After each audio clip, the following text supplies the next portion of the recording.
Assalamualaikum warahmatullahi wabarakatuh. Selamat pagi, salam sejahtera untuk kita semua. Pada video kali ini kita akan belajar materi fisika kelas 11 semester 2 bab 10 tentang gelombang bunyi dan cahaya. Adapun kompetensi dasar pada bab ini yaitu menerapkan konsep dan prinsip gelombang bunyi dan cahaya dengan pasangan KD, yaitu melakukan percobaan tentang gelombang bunyi dan atau cahaya. Pada video part 1 ini kita akan secara khusus membahas gelombang bunyi. Sedangkan untuk gelombang cahaya akan kita bahas pada video berikutnya, yaitu video part 2-nya. Oke, yang pertama yaitu karakteristik gelombang bunyi. Berdasarkan frekuensinya, gelombang bunyi dibagi menjadi 3 jenis. Yang pertama yaitu bunyi audiosonik, yang kedua bunyi infrasonik, dan yang ketiga yaitu bunyi ultrasonik. Bunyi audiosonik adalah bunyi yang frekuensinya berada pada kisaran 20 Hz sampai 20.000 Hz. Bunyi inilah yang bisa didengar oleh manusia. Kemudian bunyi infrasonik adalah bunyi yang frekuensinya di bawah atau kurang dari 20 Hz. Dan kita manusia tidak bisa mendengar bunyi infrasonik. Bunyi infrasonik hanya bisa didengar oleh makhluk hidup seperti hewan atau binatang, kucing, jangkrik, ular, burung, dan lain sebagainya. Kemudian bunyi ultrasonik adalah bunyi yang frekuensinya lebih dari 20.000 Hz. Beberapa binatang yang mampu mendengar bunyi ultrasonik yaitu kelelawar, lumba-lumba, paus, dan juga gajah. Biasanya binatang-binatang tersebut menggunakan bunyi ultrasonik ini sebagai alat komunikasi, atau kalau pada kelelawar itu digunakan untuk navigasi. Yang kedua yaitu karakteristik gelombang bunyi. Gelombang bunyi sebagai gelombang itu juga bisa mengalami pemantulan atau refleksi. Contoh pemantulan gelombang bunyi yaitu gema dan gaung. Kemudian ada pembiasan atau refraksi. Contoh pembiasan gelombang bunyi adalah pembiasan gelombang bunyi yang terjadi pada saat siang hari dan malam hari, yang terjadi akibat perbedaan kerapatan udara pada lapisan atas dan lapisan bawah. Kemudian pelenturan. Gelombang bunyi juga bisa mengalami peristiwa difraksi. Contoh pelenturan gelombang bunyi adalah saat kita bisa mendengar suara atau bunyi dari ruangan yang berbeda dengan ruangan kita, meskipun ruangan kita tertutup. Kenapa? Karena bunyi dapat melewati celah-celah sempit atau mengalami pelenturan. Kemudian yang berikutnya adalah gelombang bunyi dapat mengalami pemaduan atau penggabungan, atau bisa disebut dengan interferensi. Contohnya adalah ketika kita sedang berada di sebuah acara pesta, yang di sana terdapat 2 buah loudspeaker atau speaker, maka kita akan mendengarkan suara keras lemah secara bergantian. Oke. Yang membedakan antara gelombang bunyi dan gelombang cahaya yang perlu kita ketahui adalah peristiwa polarisasi. Peristiwa polarisasi hanya terjadi pada gelombang transversal, namun tidak terjadi pada gelombang longitudinal seperti gelombang bunyi. Oke, yang ketiga yaitu cepat rambat gelombang bunyi. Kecepatan bunyi adalah jarak yang ditempuh per satuan waktu. Cepat rambat gelombang bunyi ketika melewati medium, pertama yaitu medium zat cair, kemudian zat padat, dan yang ketiga yaitu zat gas, itu masing-masing memiliki persamaan yang berbeda.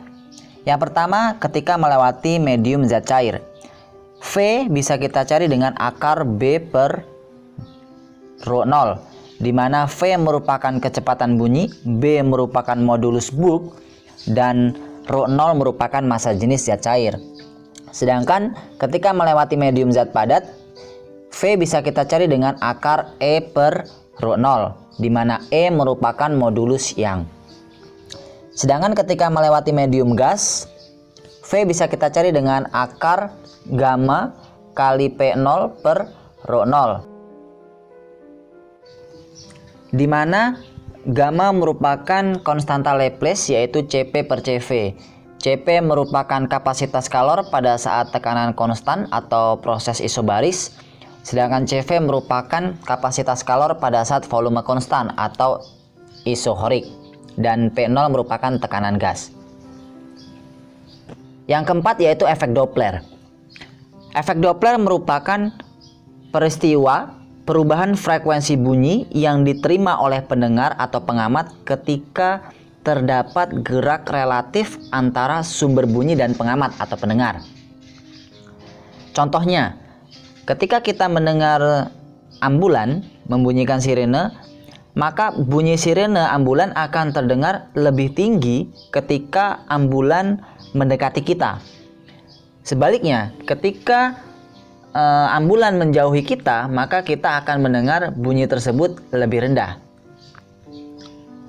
Persamaan efek Doppler yang pertama yaitu Fp sama dengan V plus minus Vp per V plus minus Vs dikali dengan Fs, di mana Fp merupakan frekuensi yang diterima oleh pendengar atau pengamat, Fs merupakan frekuensi sumber bunyi, V merupakan kecepatan bunyi, Vp merupakan kecepatan pengamat atau pendengar, Vs merupakan kecepatan sumber bunyi. Untuk memudahkan kita menentukan plus dan minus untuk Vp dan Vs, kita bisa menganalogikan P atau pendengar itu sebagai pangeran dan S sumber itu sebagai setan. Jadi ketika pangeran dalam hal ini adalah pendengar mendekati, maka kita akan merasa senang atau bahagia, sehingga kita lambangkan dengan plus. Dan jika pangeran menjauhi kita, maka kita akan merasa sedih atau takut, sehingga kita lambangkan dengan min. Begitu pula dengan S sumber. Jika setan dalam hal ini sumber mendekati, maka kita akan merasa takut ataupun sedih, sehingga kita lambangkan dengan min. Dan jika setan menjauhi, maka kita akan merasa bahagia atau senang, sehingga kita lambangkan dengan plus. Oke, kita akan langsung coba ke contoh soal. Contoh soal. Seorang berdiri di halte menunggu bus. Tiba-tiba sebuah ambulan melintas mendekati dengan membunyikan sirene berfrekuensi 400 Hz. Jika laju ambulan 72 km per jam dan laju bunyi di udara 340 meter per sekon, berapakah frekuensi yang didengar oleh orang tersebut? Oke, kita akan coba selesaikan. Diketahui Fs 400 Hz, kemudian Vs kecepatan sumbernya 72 km per jam, kita konversi ke satuan meter per sekon, dapatlah 20 meter per sekon. Kemudian kecepatan pendengar 0 karena diam. Kemudian cepat rambat bunyi di udara V 340 meter per sekon. Ditanyakan adalah frekuensi yang diterima oleh pendengar atau pengamat, Fp. Oke, kita akan coba jawab. Pendengar diam sehingga Vp 0. Dalam hal ini sumber setan mendekati. Maka ketika setan mendekati kita, maka kita akan merasa takut atau sedih. Sehingga dalam kasus ini Vs kita lambangkan dengan min. Sehingga persamaan umum efek Doppler Fp sama dengan V plus minus Vp per V plus minus Vs dikali Fs bisa kita ubah menjadi Fp sama dengan V plus Vp per V min, karena Vs nya lambangnya min, setan mendekati, dikali dengan Fs. Kita masukkan nilainya, V 340 plus 0 per 340 min 20 dikali dengan 400. Dapatlah 340 per 320 dikali dengan 400. Diperoleh Fp sama dengan 425 Hz. Artinya frekuensi yang diterima oleh pendengar yang diam ketika ambulan mendekati adalah 425 Hz. Lebih besar dibandingkan dengan frekuensi asli sumber yaitu 400 Hz. Oke, yang kelima yaitu dawai. Apabila senar atau dawai pada gitar dipetik, maka gelombang transversal yang menjalar pada dawai akan dipantulkan oleh kedua ujung yang terikatnya. Sehingga berinterferensi membentuk gelombang stasioner. Bisa dilihat di gambar.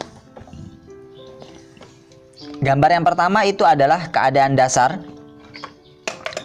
atau bisa kita istilahkan dengan frekuensi dasar.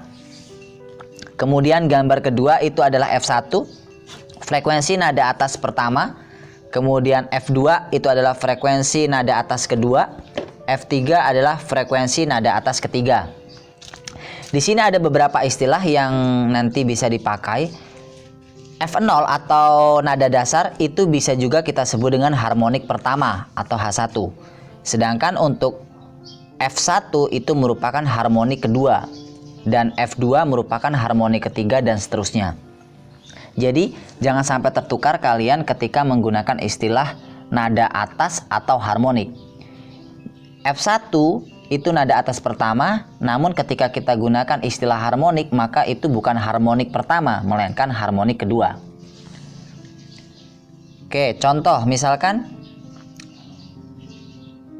sepotong dawai sepanjang 80 cm dan bermasa 16 gram, dicepit kedua ujungnya dan terentang dengan tegangan 800 Newton. Berapakah frekuensi nada atas pertamanya? Oke, yang ditanyakan adalah frekuensi nada atas pertama atau F1. Dalam hal ini berarti harmonik kedua. Oke, kita lihat persamaannya. Pada dawai, untuk F1 itu adalah V per L. Oke, dari sini bisa terlihat bahwasanya perbandingannya adalah 1 banding 2 banding 3 banding 4 banding 5 dan seterusnya untuk F0 banding F1. Oke, berarti bisa kita kerjakan penyelesaian. Diketahui L 80 cm atau 0,8 meter, massa 16 gram, 0,016 kg, kemudian gaya tegangan dalam hal ini yaitu 800 Newton. Yang ditanyakan adalah nada atas pertamanya, berarti adalah F1 atau H2. Oke, nggak masalah. Terlebih dahulu kita harus cari besarnya cepat rambat pada dawai. Bisa kita cari dengan akar F kali L per M, di mana F merupakan gayanya, tegangan talinya, yaitu 800, L-nya 0,8 meter dibagi dengan massanya 0,016 kg. Sehingga kita dapatkan V sama dengan akar 40.000. Kita dapatkan V sama dengan 200 meter per sekon. Setelah kita mendapatkan V atau cepat rambat gelombang pada dawai, maka selanjutnya kita cari nilai F1-nya. Kita ketahui dari persamaan sebelumnya bahwasanya F1 sama dengan V per L. Kita masukkan nilainya V 200 dan L-nya 0,8. Sehingga kita dapatkan besarnya frekuensi nada atas pertamanya yaitu sebesar 250 Hz. Atau bisa juga kita sebutkan nilai atau besar frekuensi harmonik keduanya yaitu 250 Hz. Oke, yang keenam yaitu pipa organa. Pipa organa adalah alat yang menggunakan kolom udara sebagai sumber bunyi. Contohnya adalah seruling atau recorder. Pipa organa ada dua macam, yaitu pipa organa terbuka dan pipa organa tertutup. Untuk pipa organa terbuka bisa dilihat pada gambar. Gambar pertama itu merupakan nada dasar, yaitu keadaan dasar. Kemudian gambar kedua itu adalah nada atas pertama atau harmonik keduanya. Gambar ketiga itu adalah nada atas kedua atau harmonik ketiganya. Oke, kemudian untuk pipa organa tertutup bisa dilihat di gambar. Itu bukanlah pipa organa yang kedua sisinya tertutup. Jika pada pipa organa terbuka tadi adalah kedua sisinya terbuka, maka untuk pipa organa tertutup bukan keduanya tertutup, melainkan hanya salah satu saja yang tertutup. Oke, bisa dilihat gambar pertama itu adalah keadaan dasarnya. Di situ terdapat seperempat gelombang ya, seperempat gelombang. Kemudian di keadaan nada atas pertamanya atau harmonik keduanya itu terdapat 3/4 ya, 3/4 gelombang. Kemudian keadaan berikutnya bisa dilihat pada gambar. Oke, untuk nada atau frekuensi pada pipa organa terbuka bisa kita cari panjang gelombang untuk setiap keadaan resonansinya. Bisa dilihat lambda n-1 nya itu adalah 2L/N, di mana L merupakan panjang pipa dan N itu merupakan 1, 2, 3 dan seterusnya. Misalkan adalah harmonik pertama, maka kita masukkan 1. Harmonik kedua kita masukkan 2. Harmonik ketiga maka kita masukkan 3. Namun hati-hati jika nanti yang ditanyakan adalah frekuensi nada atas pertama, maka yang dimasukkan bukan 1 namun 2. Misalkan di soal nanti yang ditanyakan adalah tentukan besarnya panjang gelombang untuk frekuensi nada atas kedua, maka jangan masukkan 2 namun masukkan n-nya adalah 3. Kenapa? Karena nada atas kedua merupakan harmonik ketiga. Oke, sedangkan untuk frekuensinya bisa kita dapatkan dengan Fn-1 sama dengan N/2L dikali dengan V. Untuk pipa organa tertutup, panjang gelombangnya bisa kita cari dengan lambda n-1 nya 4/2n-1 kali L, di mana L merupakan panjang pipa, N merupakan 1, 2, 3 dan seterusnya. Sama dengan pipa organa terbuka. Jadi ketika nanti yang ditanyakan adalah panjang gelombang pada harmonik kedua, maka kita masukkan N2. Namun jika nanti yang ditanyakan tentukan panjang gelombang nada atas ketiga, maka kita masukkan bukan N3 melainkan N-nya adalah 4. Oke, yang berikutnya adalah frekuensi resonansi pipa organa untuk ujung tertutup. Itu bisa kita dapatkan dengan Fn-1 sama dengan 2n-1/4L dikali dengan V.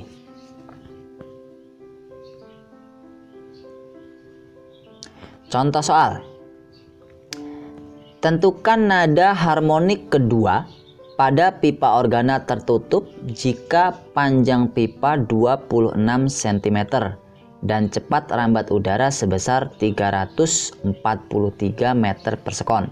Oke, kita akan coba selesaikan. Diketahui L 26 cm atau 0,26 meter, V 343 meter per sekon, dan N di sini adalah 2. Kenapa? Karena yang ditanyakan pada soal adalah nada harmonik kedua atau H2, sehingga kita masukkan 2. Atau bisa juga kita ganti dengan soalnya tentukan nada harmonik kedua menjadi tentukan nada frekuensi atas pertama atau F1. Oke, yang ditanyakan adalah H2 atau F1. Jawab. F1 sama dengan 2n-1/4L dikali dengan V. Kita masukkan n-nya 2, maka 2 dikali 2 -1/4, masukkan L 0,26 dikali dengan V-nya 343. Sehingga kita dapatkan 3/1,04 dikali 343. Maka diperoleh besarnya nada atas pertama atau harmonik keduanya sebesar 989,4 Hz.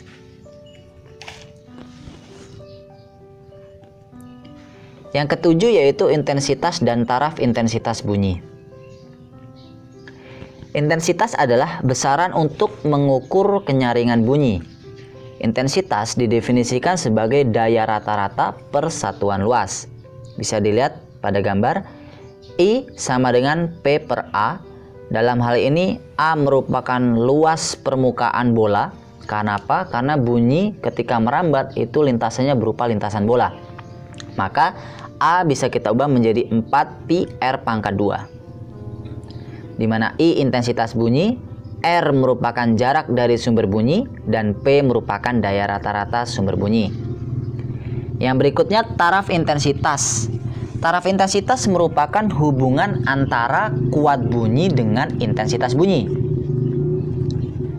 Taraf intensitas bisa kita cari dengan persamaan 10 log I per I0, di mana TI merupakan taraf intensitas dengan satuan desibel, kemudian I intensitas bunyi, dan I0 merupakan intensitas standar atau intensitas ambang.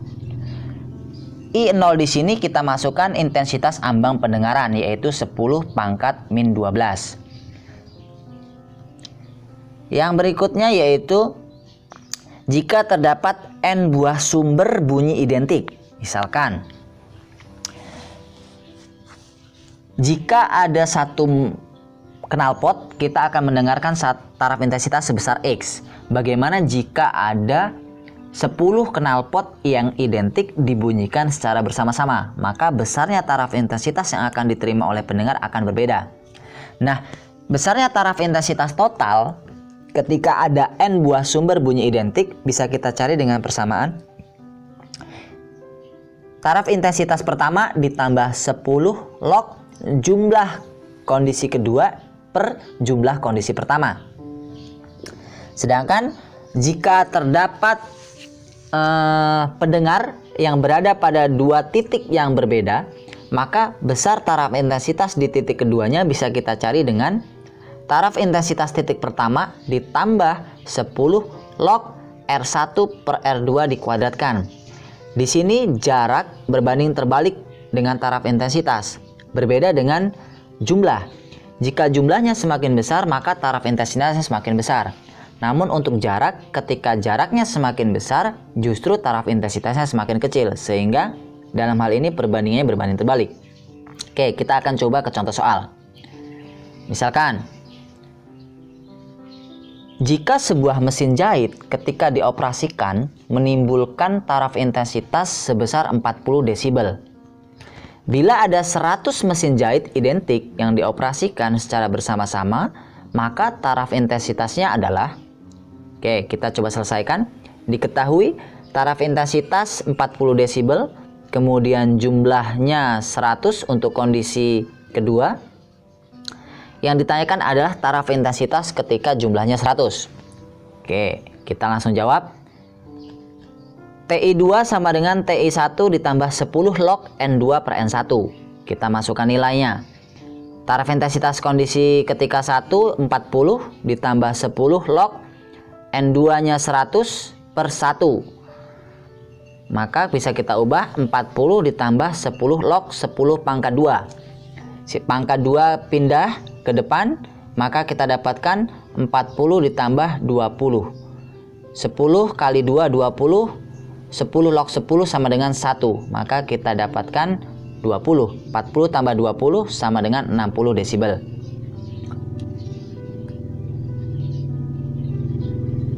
Yang kedelapan yaitu penerapan gelombang bunyi.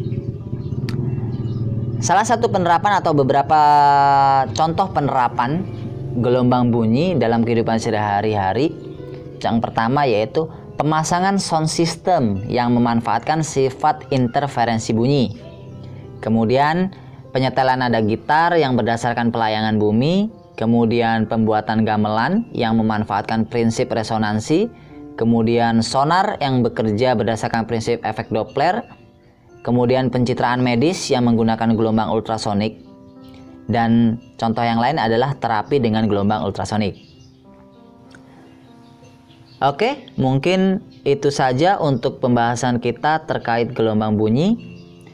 Untuk gelombang cahaya kita akan bahas pada video berikutnya atau video bab 10 part 2-nya. Oke, untuk referensinya yaitu Rahmatullah Badri 2020 modul Merdeka Belajar Fisika kelas 11 Tulang Bawang Gema Edukasi, dan Pujianto dan kawan-kawan 2016 Fisika untuk SMA MA kelas 11 Klaten PT Intan Pariwarya. Sampai jumpa pada video berikutnya. Terima kasih, semoga video ini bermanfaat. Assalamualaikum warahmatullahi wabarakatuh.